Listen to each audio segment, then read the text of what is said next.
안녕하세요. 13주차 첫 번째 강의를 시작하도록 하겠습니다.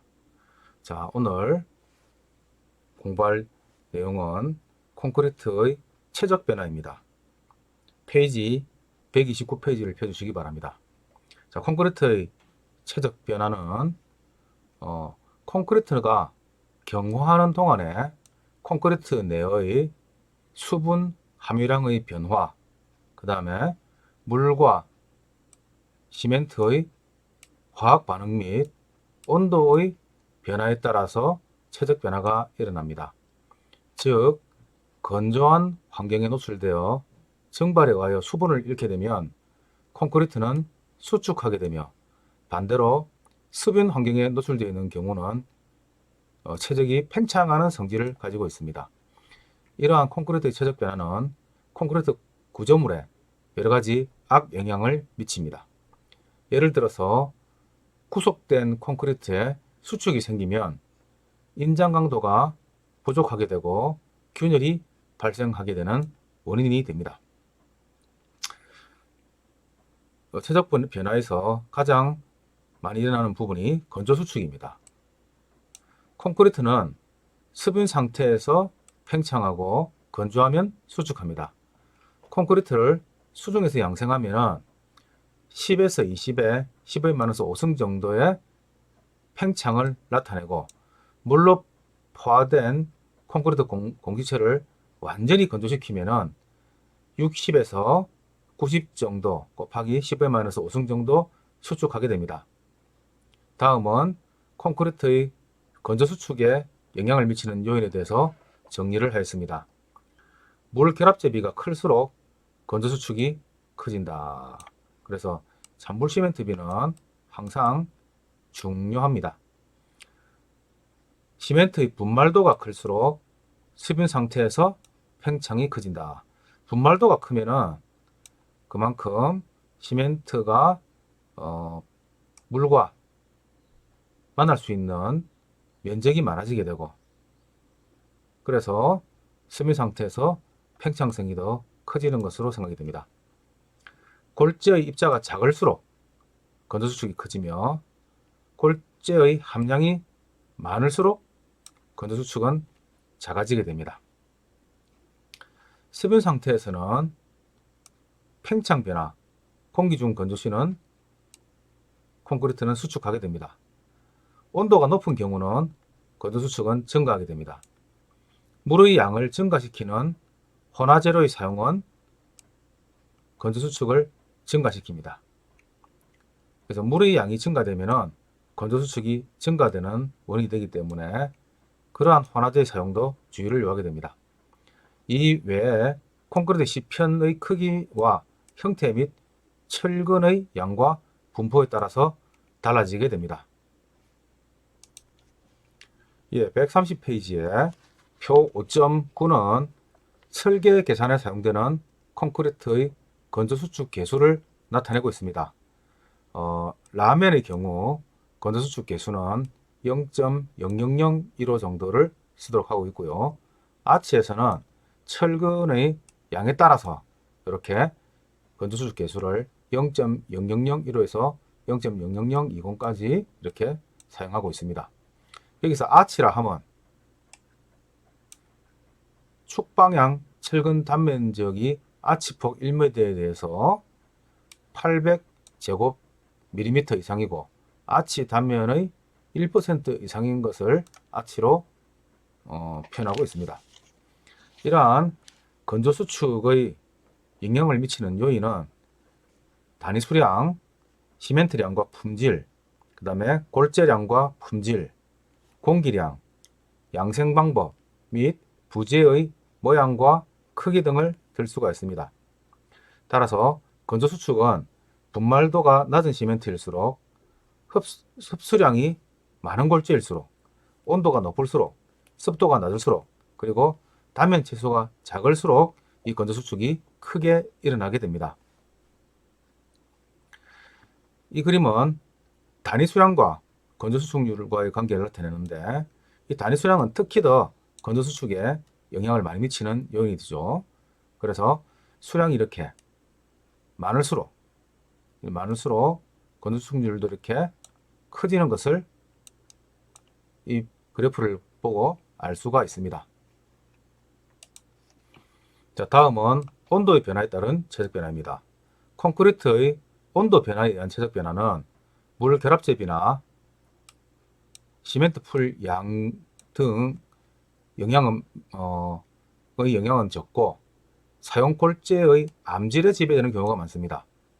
최적 변화는 사용 골재의 암질이 석영질일 경우 최대이고 사암, 화강암, 현무암, 석회암 순으로 작아집니다. 콘크리트의 열평장 계수는 재료, 배합 등에 따라 다르나 보통 온도 변화의 범위에서 1도씨에 대하여 0.7에서 1.3 곱하기 10의 마이너스 5승 정도이고 경량 콘크리트는 보통 콘크리트의 약 70에서 80% 정도가 됩니다. 일반적으로 설계 계산 시는 콘크리트 열평장 계수를 1도씨당 1.0 곱하기 10의 마이너스 5승 값을 이용하게 됩니다. 자, 다음은 크리프입니다. 크리프는 콘크리트에 일정한 하중을 지속적으로 제하하면 응력의 변화가 없어도 변형은 시간에 따라 증가합니다. 이렇게 일정한 하중 하에서 시간에 따라 증가하는 변형을 크리프라고 합니다. 이 크리프 중요하니까 꼭 알아두시고 기말고사에서도 나올 수 있는 가능성이 많기 때문에 꼭 여러분들이 크리프는 알아둬야 합니다.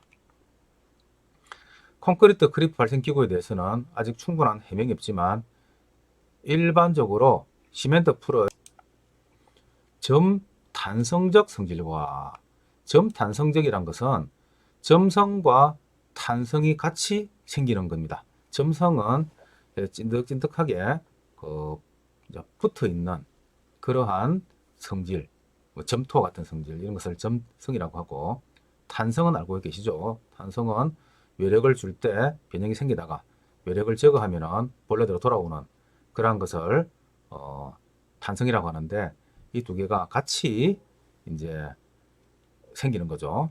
그래서 시멘트 풀과 골재 사이의 소성 성질의 복합작용에 기인한다고 하고 있습니다. 그래서 이 크리프의 원인을 이 정도로 얘기하고 있지만 그러나 정확한 크리프의 영향을 알고 있지는 못합니다. 자, 크리프에 영향을 미치는 요인은 시멘트의 성질, 골재의 광물적 성질 및 입도, 배합 중에서 물결합제 비와 골재량, 제하 시의 재령, 제하 기간 중의 온도와 습도, 제하 응력의 크기와 하중의 종류 및 공시의 크기 등을 들 수가 있습니다. 자, 크리프에 관해서 지금까지 알려진 것을 보면 다음과 같습니다. 자, 제하 시간 중의 대기 온도가 낮을수록 크리프는 크다고 합니다. 그리고 부재 치수가 작을수록 크리프는 크게 나타난다고 합니다. 그리고 배합 시 시멘트량이 많을수록 또한 물 결합 제비가 클수록 크리프가 크게 나타납니다. 그래서 이 물 결합 제비는 아까 건조 수축에서도 이게 크면은 많이 나타났죠. 그래프에서도 이 물결합 제비가 크면은 그래프가 크게 나타납니다. 따라서 이 물결합 제비를 관리하는 것은 참 중요한 일이라고 할 수가 있습니다. 조직이 밀실하지 않은 골재를 사용하거나 입도가 부적당하며 공극이 많은 콘크리트는 그리프가 크다고 합니다. 조강 시멘트는 보통 시멘트보다 그리프가 작습니다. 제하 응력이 클수록 그리프는 큽니다. 제하 시의 재령이 작을수록 그리프는 큽니다. 자, 이 그리프를 보면은 지금 현재 이 그리프 곡선이 상당히 중요한데 이거를 여러분들이 잘 알아야 되겠습니다. 요 X축은 제하 시간입니다. 제하 시간이고 Y축은 변형이죠. 자, 그러면은 이제 제하 초기에 제하 초기 시간이 거의 0과 가까울 때, 요때가 초기죠, 그죠? 초기에 이렇게 탄성 변형이 딱 이제 하중을 제하를 딱 함과 동시에 이렇게 탄성 변형이 이렇게 생기게 되죠. 하중을 딱 제하를 하면. 그리고 더 이상의 하중 증가가 없습니다. 없는데 이렇게 그래프 변형이 쭉 이렇게 생기게 되는. 그래서 지금 처음에 하중을 주고 난 이후에는 계속 이렇게 일정 하중을 주고 있는 것입니다. 이럴 때 그래프가 이렇게 생기는, 하중이 일정한데 변형이 계속 이렇게 증가하는 이러한 것을 그래프 변형이라고 합니다. 자, 그 뒤에 그래프 변형이 오랜 시간 지속이 된 이후에 시간 t가 많이 갔습니다. 시간 t가 0보다 큰 상태가 되었죠. 이때 하중을 제거를 한 겁니다. 제거를 하니까 이 하중이 원래대로 이렇게 탁 돌아오는 요만큼이 탄성 회복이 됩니다. 그리고 제거한 당시에 바로 시간 t가 0인 바로 이렇게 돌아오는 것이 탄성 회복이고, 그 다음에 시간이 지나면서 점차적으로 이렇게 천천히 돌아오는 부분이 소성 회복이 됩니다. 그러나 이렇게 수렴이 되고 난 다음에 더 이상의 회복이 없는 상태, 요 남은 이 상태를 영구 변형이라고 하죠. 그래서 이 그래프를 제한 시간과 변형의 관계에서 하중을 줬을 때와 제거했을 때 이때 그래프를 보면 이게 그래프의 전형적인 모습이라고 할 수가 있습니다. 자, 이때 그래프의 변형도와 탄성 변형도의 비를 식으로 표시하면 이와 같죠. 자, 이 그래프 개수인데 이 그래프 개수는 입실론 2분의 입실론 c가 됩니다. 자, 입실론 e는 그래프의 입실론 e는 그래프의 탄성 변형을 나타내는 것이고요. 입실론 e는 입실론 c는 그래프 변형을 나타내는 것입니다. 처음 하중을 딱 줬을 때 이렇게 딱 처음에 생기는 시간 t가 0일 때 생기는 그때의 변형을 탄성 변형이라고 하고, 그 다음에 계속적으로 하중의 증가가 없는 상태에서 변형이 지속되는 이 전체 이 부분을 그래프 변형이라고 할 때 탄성 변형률분의 그래프 변형률 입실론 c, 그래프 c는 그래프입니다. 이거를 그래프 개수라고 합니다. 그래서 이 탄성 변형분의 그래프의 변형률이 많은 것을 그래프 개수가 높게 나타나게 되겠죠. 그래서 이를 가지고 그래프 개수, 그래프도 이렇게 나타내고 있습니다.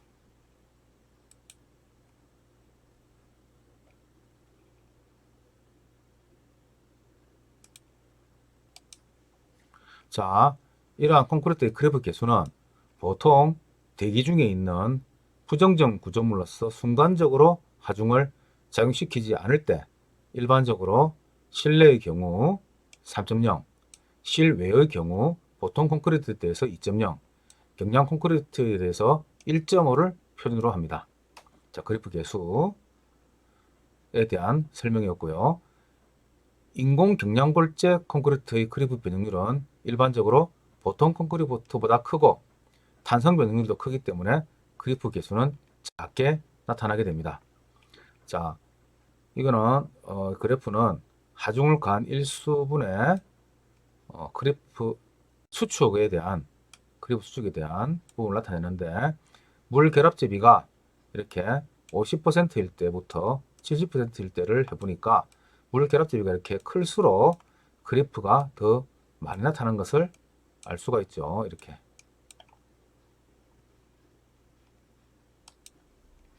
또 우리가 하중을 가한 일수에 대비해서 각각 응력을 2.1MPa, 4.2MPa, 6.3MPa로 응력을 이렇게 올렸을 때 더 그래프의 수축이 많이 이렇게 증가하는 것을 또 알 수가 있습니다. 그래서 이 그리프에 대한 이 물 결합 지비와 지속 응력 크기의 관계를 방금 보았습니다. 자, 이번에는 5.3.7 내구성에 대해서 공부를 해보도록 하겠습니다. 자, 이 내구성에는 기상작용, 화학약품, 해수 및 전류작용에 대한 내구성을 들 수가 있습니다. 먼저 기상작용에 대한 내구성입니다. 기상작용에 의한 콘크리트의 성능 저하는 동결 융해작용, 또 탄산가스 작용, 건습의 반복작용, 온도 변화, 그리고 유수의 작용 등이 있습니다. 일반적으로 최적 변화가 작고 수밀성이 큰 콘크리트일수록 내구성이 크다고 합니다. 그래서 최적 변화, 수밀성, 여기서도 또 물시멘트비가 많은 영향을 미치게 되겠죠. 다 동결융에 대한 내구성입니다. 이 동결융에 대한 내구성에는 콘크리트의 열화기구에 대한 내용을 좀 공부를 해야 되는데요. 이 콘크리트는 모세관수의 동결에 의한 최적 팽창이 직접적인 원인이 아니고 동결되지 않는 물의 압력이 높아져서 콘크리트 속의 미세균열이 생기기 때문에 동결융에 의해서 콘크리트가 열화가 되는 것입니다. 열화란 것이 이제 콘크리트가 이렇게 기능을 발휘하지 못하도록 기능이 떨어지는 거죠. 자, 이거를 그림으로 좀 설명을 해보도록 하겠습니다. 자, 이 그림이 동결융에 대해서 설명을 하고 있는 그림입니다.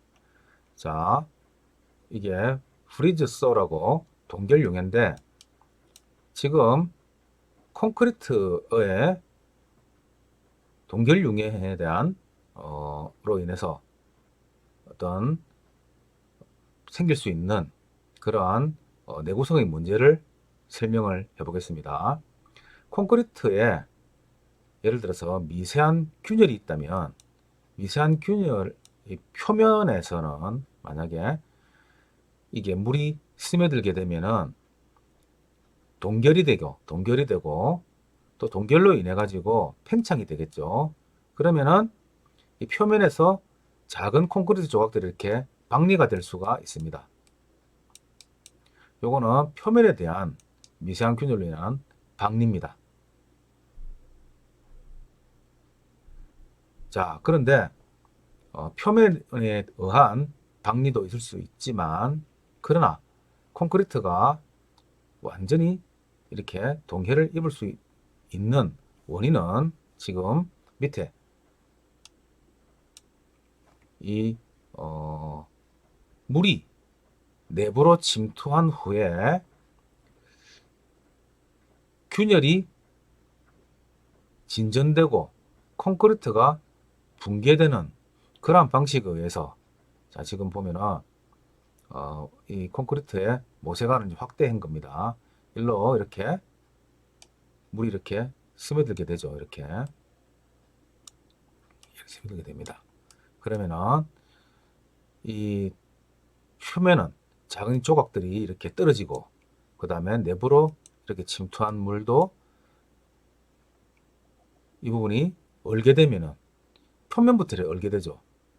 표면부터 이렇게 얼게 되는데 표면부터 얼게 되면은 이 얼지 않은 쪽에 물의 압력이 막 커지게 되겠죠. 최적이 팽창하니까. 근데 이쪽에 얼지 않은 물들의 압력이 막 커질 때 이 물들이 다른 데로 도망갈 틈이 없습니다. 그렇다면 이 안에서 팽창을 하겠죠. 그러다 보면은 가까운 벽부터 이렇게 뜩뜩뜩 이렇게 갈라지는 사태가 일어나게 되고 그래서 그로 인해 가지고 콘크리트가 균열이 발생하게 됩니다. 또한 콘크리트 공극 내에 또 물이 얼게 되면은 만약에 흡수율이 높은 골재일 경우에는 이 골재가 물을 흡수하고 있겠죠. 그럼 그 골재 자체가 또 얼게 되면서 팽창하니까 또한 이렇게 콘크리트의 파괴를 야기할 수가 있는 것입니다. 자, 이럴 때 우리가 동결융해의 를 방지하기 위해서 A제를 쓰죠. 그죠? A제를 사용해서 동결융해를 방지할 수 있다고 하는데 어떻게 동결융해를 방지하느냐면은 결국은 얼음이 얼었을 때 물이 이렇게 도망갈 수 있는 압력을 낮출 수 있는 그러한 공간이 필요하다는 거죠. 따라서 콘크리트 속에 이렇게 연행 공기가 이렇게 연결되어 있다면 만약에 물이 이렇게 극단적으로 5개의 칸이 있는데 이 3칸의 물이 이렇게 가득 차 있습니다. 그리고 얼기 시작했죠. 그럼 얼음이 얼면은 최적이 팽창하니까 물이 전달되면서 이렇게 비어있는 공극으로 물이 전달이 되니까 압력이 안 생기겠죠. 다시 두 번째 칸까지 이렇게 얼고 나니까 이 물이 다시 이만큼 채워집니다. 그리고 첫 번째, 두 번째, 세 번째까지 완전히 어니까 최적이 팽창돼서 배제된 물들이 다음 공극을 이렇게 채우게 되죠. 이런 방식으로 해가지고 공극에 공극을 이렇게 물이 채우게 되면서 물이 압력이 생기지 않으니까 콘크리트가 그 압력으로 인한 균열이 생기지 않도록 하는 그러한 것이 바로 연행 공기의 역할입니다. A제를 사용한 연행 공기의 역할입니다. 결국은 여기 보면은 자, 공극의 증가는 열화 촉진인데 파도의 증가도 열화 촉진이 됩니다. 동결융해가 반복되는 횟수의 증가도 열화 촉진이 되죠. 공기 연행이 있으면 열화가 억제가 됩니다. 모세관 구조가 작고 흡수율이 높은 골재는 또 열화가 촉진이 되죠. 그래서 이러한 동결융해로 인한 열화도의 관계는 이러한 요인들이 함수관계가 있다 하는 것을 여러분들이 아시면 되겠습니다. 자, 거기에 대한 설명이 이제 이렇게 나오게 되죠. A 콘크리트는 수압이 공기포로 완화되기 때문에 동결융해에 대한 저항성이 증가한다. 그리고 물 결합 제비가 작은 콘크리트는 동결 가능한 물 및 수압을 생기게 하는 물이 적기 때문에 동결융해에 대한 저항성을 증가시킨다.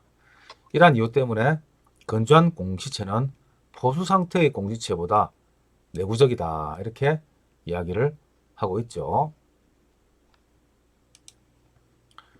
한편 골재의 성질도 동결융해에 대한 저항성에 큰 영향을 미칩니다. 인공 경량 골재를 사용한 콘크리트의 동결융해에 대한 내구성은 보통 콘크리트보다 못하지만 적당한 공기량을 가진 콘크리트의 경우 충분히 내구적인 경량골재 콘크리트 구조물을 만들 수 있다고 합니다. 그래서 이 물결합제 이거는 물결합제에 비해 따른 내구성의 지수인데 내구성 지수가 높을수록 내구성이 좋은 거죠. 그랬을 때 공기량 4%의 A 콘크리트는 상당히 기본적으로 보통 콘크리트보다는 이렇게 내구성이 높다는 것을 알 수가 있는데 거기다가 물 결합 제비를 적게 하면 적게 할수록 내구성 지수가 엄청나게 이렇게 증가하는 것을 알 수가 있습니다. 자, 그리고 건습의 반복작용에 대한 내구성입니다. 자, 건습이 반복하게 되면은 내구성이 이렇게 떨어지는 그러한 현상이 생기게 되죠. 그래서 콘크리트가 급격하게 건조하게 되면은 내부는 수면 상태이지만 표면이 건조하여 수축하기 때문에 표면에 수축 균열이 발생합니다. 이 균열은 건습의 반복에 의해서 진행이 됩니다. 건습의 반복작용과 동결융해 작용이 중복하여 작용할 때는 매우 가혹한 조건이 되어서 내구성이 확 떨어지게 되죠. 자, 다음은 탄산화에 대한 내구성입니다. 탄산화는 우리가 앞에서 공부를 해서 알고 있죠. 이 경화한 콘크리트는 표면에서 공기 중에 탄산가스 작용을 받아서 수산화 칼슘이 탄산칼슘으로 바뀐다고 앞에서 배웠습니다. 그래서 이 수산화칼슘이 이산화탄소 만나가지고 수산화칼슘이 되고 이렇게 물이 떨어져 나오는 이 현상이 바로 탄산화에 대한 식이죠.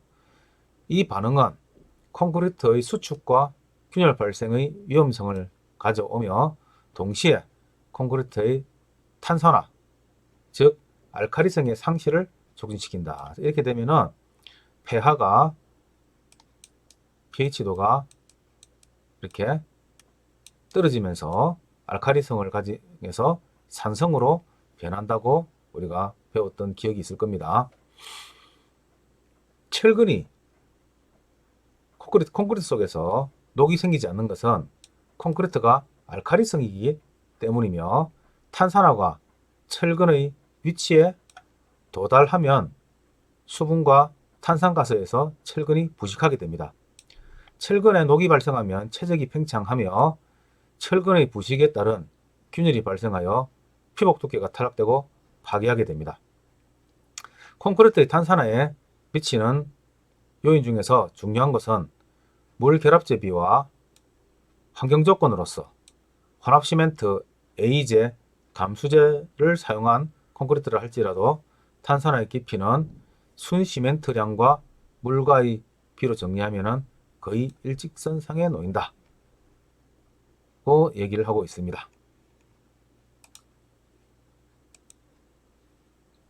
자, 우리 파워포인트를 보시면 이 보통 포트레드 시멘트와 또 중력열 다 보면은 물 결합제비, 물 시멘트비가 이렇게 커지면은 물이 많아진다는 얘기죠. 탄산화 깊이가 이렇게 증가하는 이런 경향을 다 보이고 있습니다. 자, 이러한 탄산화는 우리가 앞에서 배웠던 식에서 같이 수산화칼슘이 이산화탄소와 결합해서 탄산칼슘이 되는데 우리가 pH도가 12에서 13 정도 되던 콘크리트가 8 내지 9.5로 이렇게 산성화가 되면서 중성화가 되는 거죠. 중성화가 되면서 이렇게 탄산화 작용이 일어나며 이를 또 백화현상이라고 합니다. 그래서 이 콘크리트 표면에 탄산가스로 인해서 중성화가 이렇게 진행이 될 수가 있죠. 이 콘크리트 표면이고 이건 공기 중인데 중성화 진행이 되면은 점차 이제 중성화가 진행됨에 따라서 철근과 만나게 됩니다. 그럼 만나는 이 자리에서는 녹이 발생하고 철근이 이렇게 녹으로 해서 팽창하게 되고 그 압으로 인해 가지고 콘크리트가 탈락되는 그러한 현상이 일어나게 되죠. 이러한 콘크리트의 탄산화를 측정하는 그러한 시험이 있습니다. 콘크리트 중성화 시험이라고 하는데 콘크리트 온도 및 습도 제어 장치, 항온 항습을 줄 수 있는 그러한 곳에다가 이 콘크리트를 넣고요. 거기다가 CO2, 이산화탄소죠. 이산화탄소를 계속적으로 분배를 해줍니다. 그래서 여기서 이산화탄소가 계속 이렇게 이제 돌고 또 온도 습도를 계속 유지해주면서 이 콘크리트의 공시체가 얼마나 중성화가 빨리 진행되느냐라는 것을 측정할 수 있는 그러한 시험이라고 할 수가 있습니다. 그리고 이제 콘크리트 시편은 이렇게 만들죠. 높이가 100mm 정도, 그 다음에 길이가 400mm 정도인 이러한 이 콘크리트 시편을 만들어서 거기다가 이산화탄소를 씌우면서 점점 이렇게 중성화가 이렇게 되어 가는 것을 1회 측정, 2회 측정, 3회, 4회, 5회 이렇게 측정을 하면서 이렇게 중성화 깊이를 측정하는 이러한 방식이 되겠습니다. 자, 중성화 시험 후에 이제 시편을 보면은 이렇게 이제 표면이 이렇게 이 표면이고 이거 공세를 잘란 거죠. 탁 자르니까 가운데는 이렇게 신선한 반면 중성화가 된 부분은 이렇게 색깔이 변화가 없죠. 자, 이거는 어떤 방식으로 이렇게 색깔을 구분을 하느냐면은 페놀프탈레인과 알코올 1% 용액을 분무해서 변색의 여부를 관찰하게 됩니다. 자, 페놀프탈레인과 알코올 1% 용액, 이 중요합니다. 탄산화 시험에 대해서 적으시오 하면은 꼭 이 말이 들어가게 됩니다. 자, 그러면 조금 특이한 게 무색으로 변하지 않으면 중성화가 진행된 겁니다. 그리고 적색으로서 변하면은 요거는 중성화가 되지 않은 거죠. 그래서 이 페놀프탈레인 용액은 알카리와 반응해서 이렇게 붉은색을 띠게 됩니다. 이 페놀프탈레인 용액을 분무해 가지고 이렇게 붉은색을 띠게 되는 부분은 전부 다 풍화가 진행이 안 됐다 하는 이야기가 되고요. 아무런 변화가 없이 무색이면은 중성화가 이루어진 겁니다. 그래서 이게 중요한 것입니다. 그래서 방금 이 시편도 지금 이 항온 항습조에 넣어서 CO2를 계속 이렇게 공급을 해서 이제 이 시편이 얼마나 풍화가 진행된지를 보니까 이렇게 가운데 부분은 풍화가 안 되어 있는데 지금 풍화가 이렇게 이만큼 이렇게 진행된 것을 알 수가 있죠. 이 부분을 이렇게 재서 풍화의 진행도를 측정을 하게 됩니다. 일반적인 모든 콘크리트는 이 페놀프탈레인 용액을 뿌리게 되면 이렇게 전부 빨갛게 변하는 것이 정상입니다.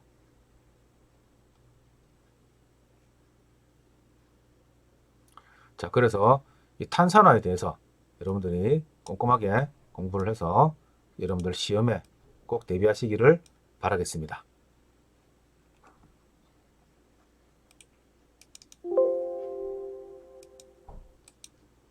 자, 이렇게 다시 정리를 해보면 콘크리트의 내구성은 본래 콘크리트가 가지고 있는 성질을 계속 유지하고 있는 그러한 기능인데 기상작용에 대한 내구성이 첫 번째입니다. 그 기상작용에 대한 것은 기상이니까 동결융해가 있고요. 두 번째로 건습작용이 있습니다. 그리고 탄산화까지 공기 중의 이산화탄소에 의한 탄산화니까 이것도 기상작용에 들어가게 됩니다. 그래서 기상작용에 의한 내구성은 이 세 가지가 있다 하는 것을 여러분들은 알면 되겠습니다. 자, 여기까지 해서 기상작용에 대한 내구성까지 해서 오늘 수업을 마치도록 하겠습니다. 오늘 수고 많았습니다.